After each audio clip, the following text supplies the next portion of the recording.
Hey everyone, thanks for tuning in to the last episode of LogiKelly Speaking. Up next, you'll see Kelly continue his conversation with Mayor Ralph Leriger from the town of Westlock as they unpack the meaning of good governance.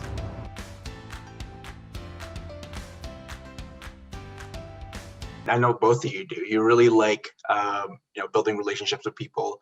The first thing you said was the importance of engagement.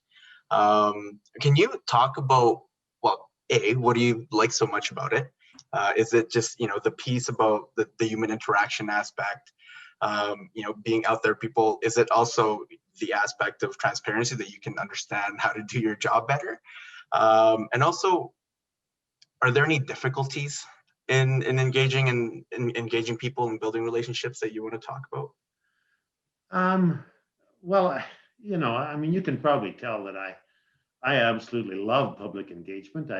That was the last half of my previous career I was always frontline customer service in public engagement of some sort.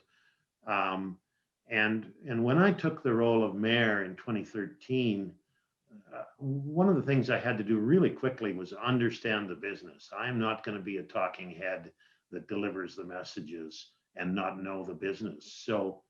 So what we did was a public open house about our budget the very first year. And I know the administration hadn't ever done that, and they were a little nervous that council would hide behind the pillar and they'd be stuck, dealing with the angry mob. But it was a real opportunity and it worked out great. What we did was we took the municipal accounting system apart by its categories. The 10s are legislative services, 20s are protective services, 30s are roads, and so on and so forth. And we built tabletop displays that showed these are the services that you get delivered to you by your municipality in this category. And then on one side we did, on the right-hand side, we did, here's a piece of pie that shows you how much it cost. 9 cents out of every dollar goes to that. Net brings in some revenue. Net cost to taxation is X. Divided by how many of us there are is this many dollars a head, however you want to measure it. And then on the other side, we talked about, here's where we think we're doing pretty well. And these are some areas that we had challenges. And it worked out really well because then the second year we did that, we built our first strategic plan. And we started to address opportunities to exploit our strengths and to address those weaknesses. And I keep copies of them of those displays in my briefcase. And if you get concerns from people, and in a small town, you can do that. You couldn't do that if you're a big city mayor, but I'll say, okay, do your neighbors feel the same as you? Absolutely. Well, then put the coffee on and what night works for you. And you spread it out on their dining room table and you walk everybody through the plan. And then you've got a whole bunch of people that not only do you have some supporters, but you've got engaged folks that want to be involved. You need citizens on boards and citizens volunteering or potential new counselors. It just, the benefits of engagement and understanding. And then you're learning from them about which things are most important to them. So you can't do enough engagement. And I think one of the attributes of true leadership and someone in a position of being a mayor or on council, they need to let their guard down and be okay with being vulnerable and not knowing all the answers, being open and somewhat vulnerable to say, look, I don't have all the solutions, but I certainly would love for you to help us figure it out. But I'm never going to be, we're never going to be in the place where you haven't been able to share your passions, your thoughts, and your vision. Yeah, no, that's it in a nutshell, Kelly. It absolutely is. And people will support it. I've had instances where, okay, we've got a bit of a problem that needs tidying up. And quite frankly, that is just not going to take our priority. There's just, right now our hair's on fire. And so you can say to a community member, why don't you get a few folks together and fix this for us? This is our facility, or it's our community hall, it's our, what have you. If you see a problem, why don't you fix it for us, and we'll support you. And they're glad to.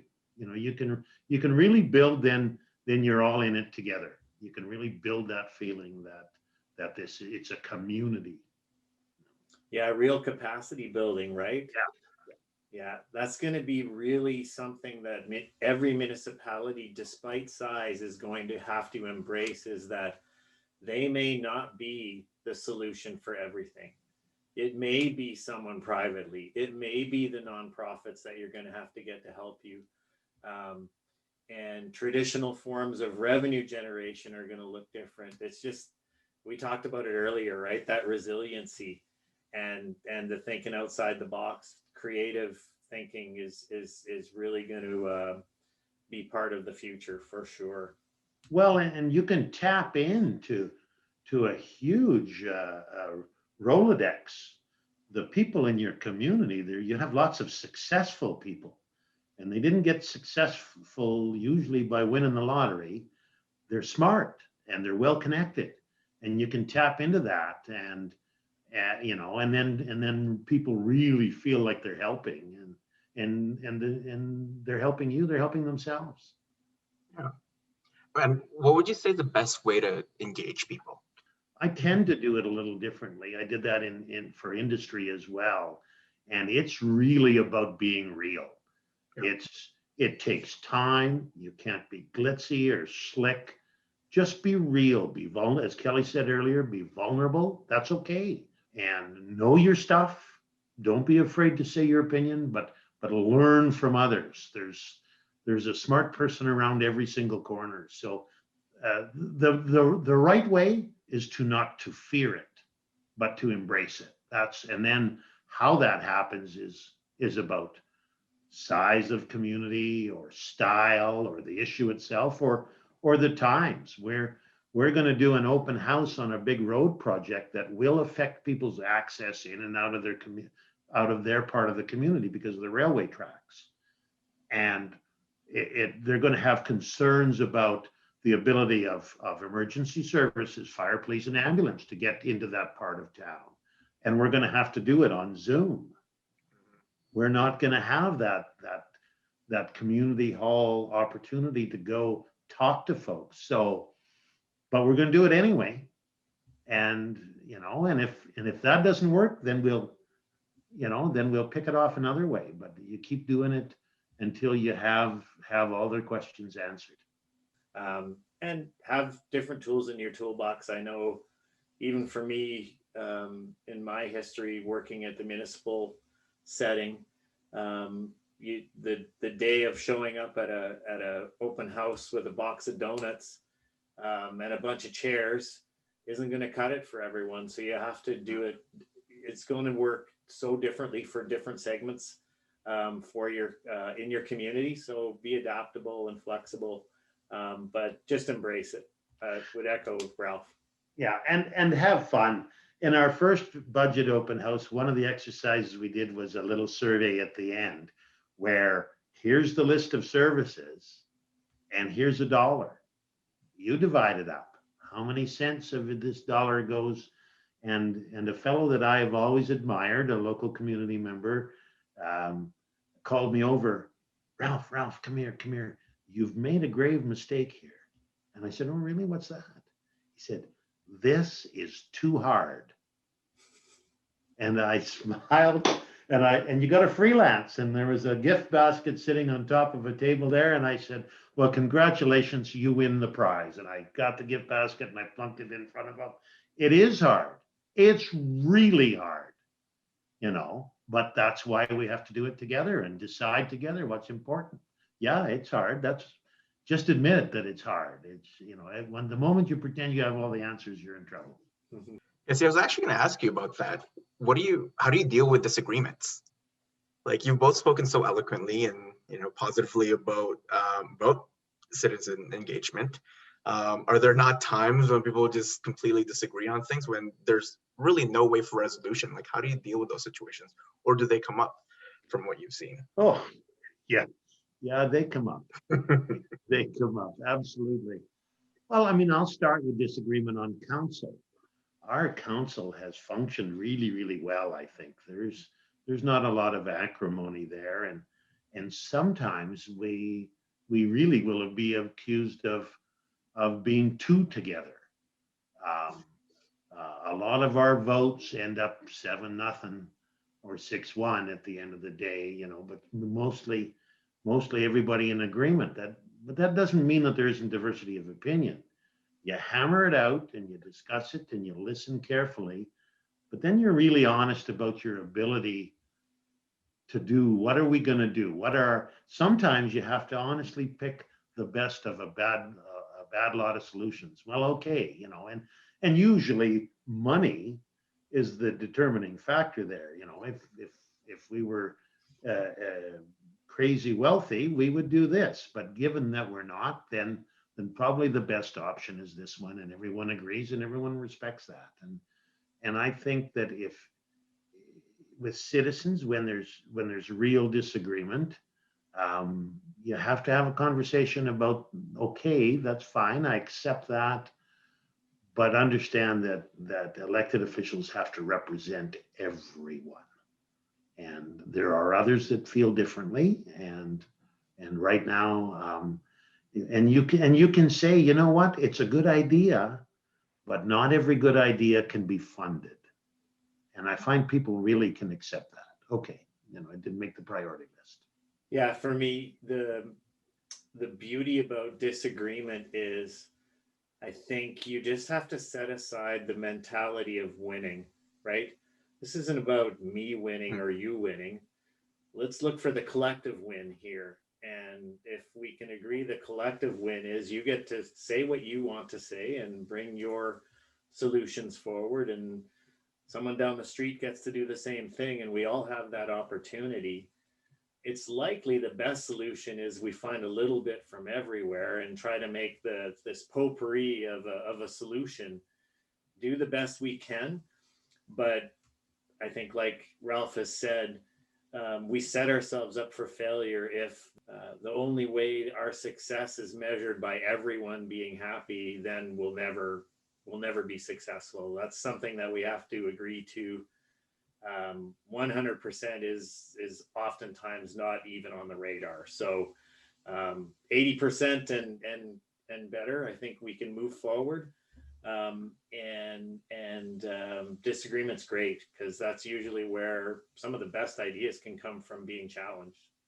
Well, and you got to give a little, because you got to always remember, and I really like what you said. It's not about winning, because if both parties in any agreement don't feel like they've benefited, it's not an agreement that is going to last in any way or serve you well. Both sides of the discussion have to feel like they've come out of it with something that suits them, and that they benefited by it. Yeah. No, I mean, being completely transparent, I'm a strong advocate of public engagement. It's what I've done a lot of research on in school. So I'm extremely appreciative of everything that you've said about it, and knowing that politicians like you do exist that really understand the value behind public engagement, but don't just say it, but actually also practice it. And just the way you talk about it, from what you said in the beginning about the importance of being real, I think that really is where it starts. And I think people can sense that. As a facilitator, like, that's also one of the things that we're always told, is that it's really important for us to be honest. I think the best feedback we get is when people tell us that it doesn't feel like we're formal facilitators, that we're actually part of the group. And I can sense that vibe from you. But I'm curious of what you think about, what holds other people back? What holds other governments back from, given the fact that it's so beneficial, and I personally agree, and you talked about the advantages, and what restrains governments from doing it so, as much as you do? Going back to 2013, there was all kinds of people run for our council. I think there was 13 candidates or something, and one person was away and really didn't campaign very hard, and folks in the community interpreted that as, that person doesn't care. And I said, I don't think so. I actually think it might be that they fear failure. So I've entered into this saying, I'm going to try as hard as I possibly can, and I will let everyone know this is the best I got. It doesn't get a lot better than this. This is the best I got. And if it fails, well, it fails, but it sure as heck isn't going to be for a lack of trying. And, so that's just my nature. But early on, I mean, you go to your first AUMA right after your first election, and you look for mentors, and you walk into the room and you pick the fun table because I like to have fun, and so you sit down with a guy like Omer McGrawy from Lac La Biche, and then you learn about a mayor that is he's an awesome mayor, and he really cares about his community. And they're in local government, they're scattered across this province. There's some really incredible people that are really willing to mentor you. It's just at the drop of a hat. And so that's but there's all kinds of things that stop people from engaging, and not everyone's an extrovert. It doesn't come naturally to some people. But I think if you are going to throw yourself out there as a public official and an elected official, you either should have some of that in your repertoire to start with, or like you said, be able to learn it from someone who does, because I think it's a hugely important attribute of being a good elected official. Yeah. I mean, what's the old Seinfeld episode? The old bit was that people fear public speaking more than they fear death. So at a funeral, more people would rather be in the casket than delivering the eulogy. I think that was the old routine. And I thought, yeah, that sums it up. It's fear, Yeah. And honestly, it's interesting because I feel like even from the citizen side of things, there is also fear in getting in those spaces where you might disagree or have to debate other people, right? Where you'll find people that you just won't agree with on anything, or with a lot of the fundamental things. And there's a lot to be said about wanting to put yourself out there as someone that needs to be engaged, because everyone's opinion is so important for politics. Maybe this can be one of our last couple of questions here, but I'm curious about, like, how do you do that? For me as a facilitator, it's always about, trying to create this space of safety. What have you seen has been important in helping people be comfortable so that they can, from the citizen side, also not be fearful to be out there and talking? Well, that's a really, really good question. I really like that question. I had it just the other day. So one of my counselors asked me a couple of questions, and I said, so where's this coming from? Well, so-and-so has reached out to me. And I said, well, tell this person this or that, but I mean, jeepers, I put my cell number on my business card, tell them to give me a call. I'm happy to talk to anyone. And so I got a text, would you be available to take a call? Absolutely. And so I called them because they just sent me their phone number on the text and said, yeah, what's going on? And they were afraid to call. They didn't want to take up your time, or, they were worried that you might listen to their opinion. And say, no. What's the concern? And you got to make them feel real comfortable and important that their opinion, it's their community. So their opinion is important. Yeah, that definitely resonates. Talking about facilitation with my colleagues, one thing that we're always agreeing on is the importance of being able to set the tone, right? If you're friendly and you set that friendly tone, and that, a space where you can be vulnerable, people will reciprocate that as well. So I totally, I think I agree with everything that both of you have said. What are you hoping to see in the next 15, 20 years in municipal government? Maybe let's stick with Alberta to make it a little bit easier.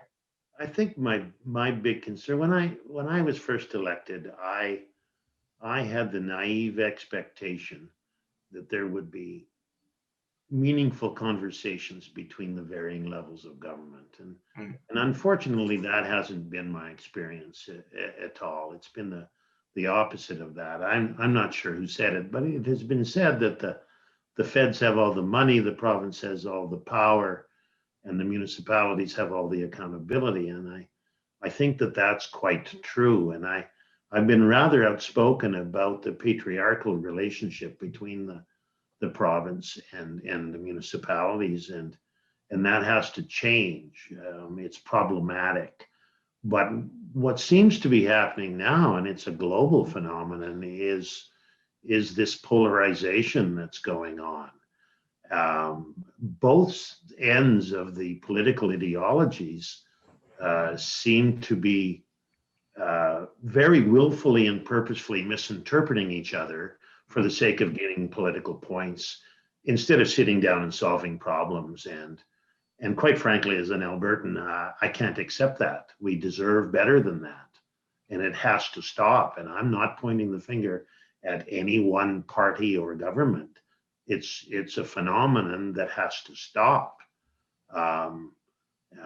If we're, so we need problem solvers. And I think what I see, and I know what I plan.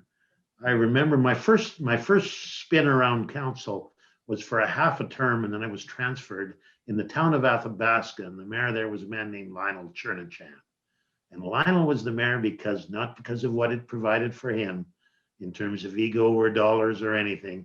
It was because he cared about his community. And he was my example, and one of the reasons why I pursued it further. And so for me, for the next years, it'll be, helping other people succeed in their role, and mentoring someone, and finding those people to pick up the reins and go with it. That's what I see. But we need problem solvers, and we've got hyperpartisanship is killing this country, and it's killing this province, and it should not be tolerated, period. That's tough to follow. The last thing you said is exactly where I was going to go.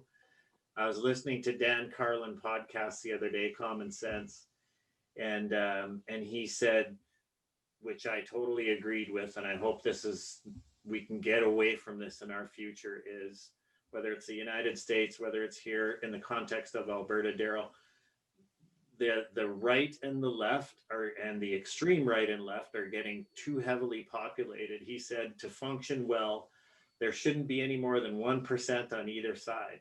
And right now we're approaching 20% on either side of the extremes. And this moderate, logical middle is getting squeezed. And Ralph I use the term all the time, this hyperpartisanship, right, left, right, wrong.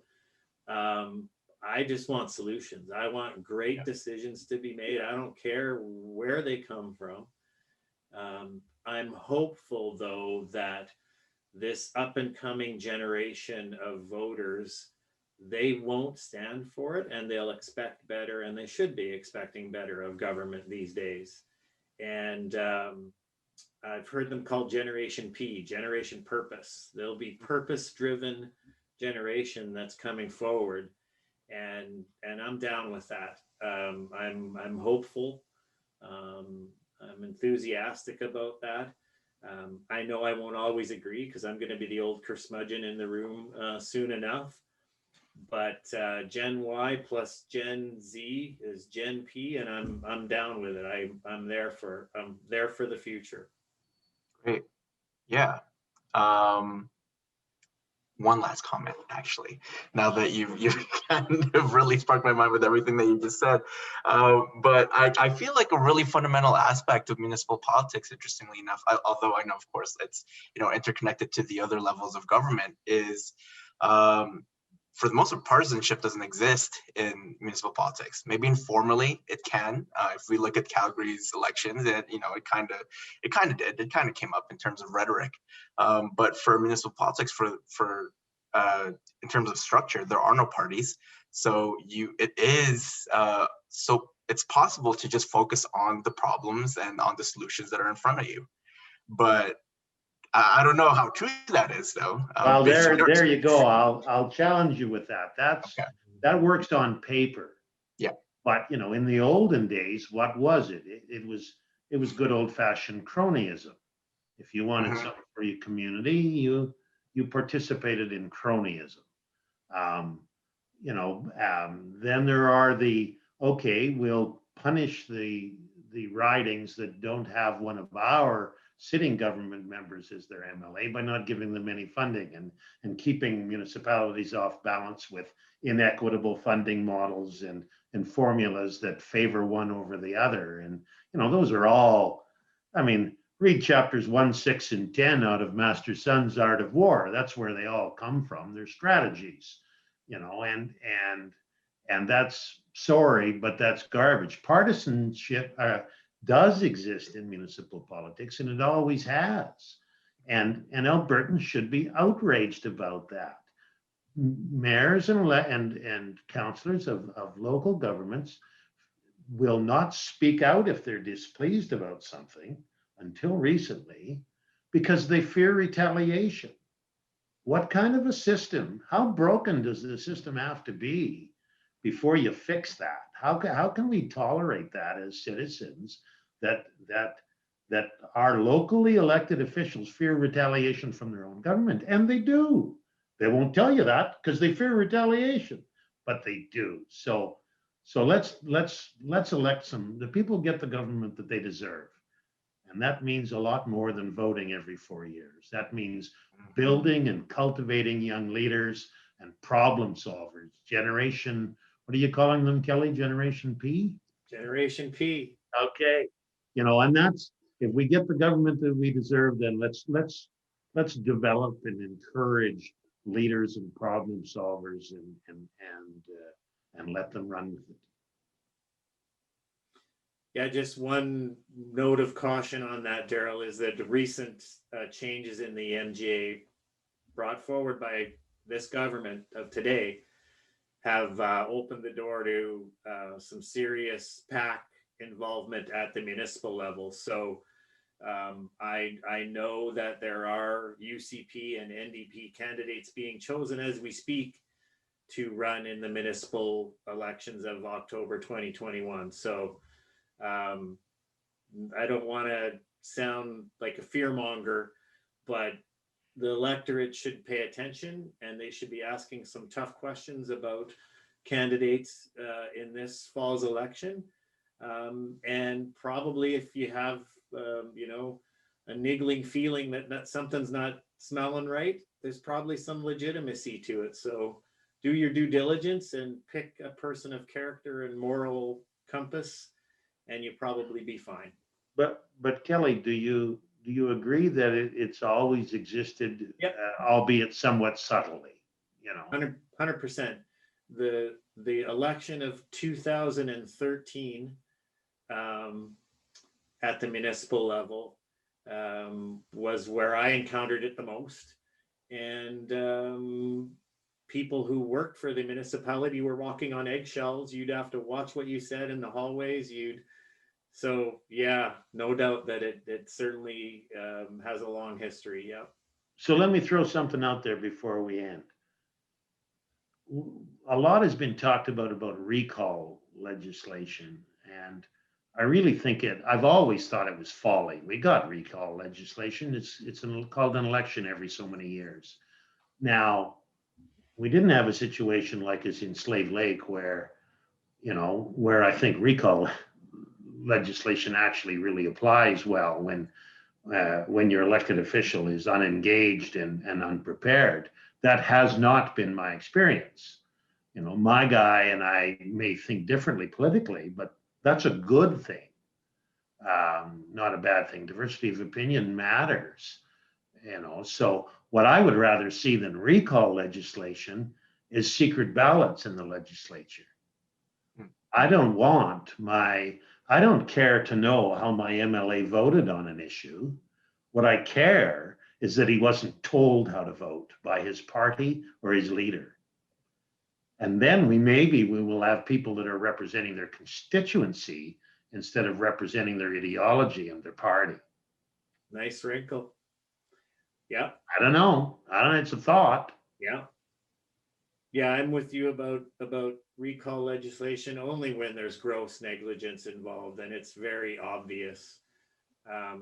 If someone's voted in, you can't get rid of them just because now we change our mind and I don't agree with you on a certain issue. Yeah. Yeah. But I want my representative to be free to vote what they think is the best for their constituency. And then maybe we'll have some representation. Okay. Yeah. Well, on that note, on a not so closing note, there's a lot to think about. But yeah, unfortunately, we are out of time. Although this has been a really great conversation, even for me. So thank you, both of you, for talking about these things and unpacking some pretty big concepts. Awesome. Well, Thanks, Darryl, for hosting. Thanks, Ralph, for joining. yeah, well, thanks for the opportunity. I really enjoyed it. And Darryl, nice to meet you, and Eunice. Appreciate it a lot.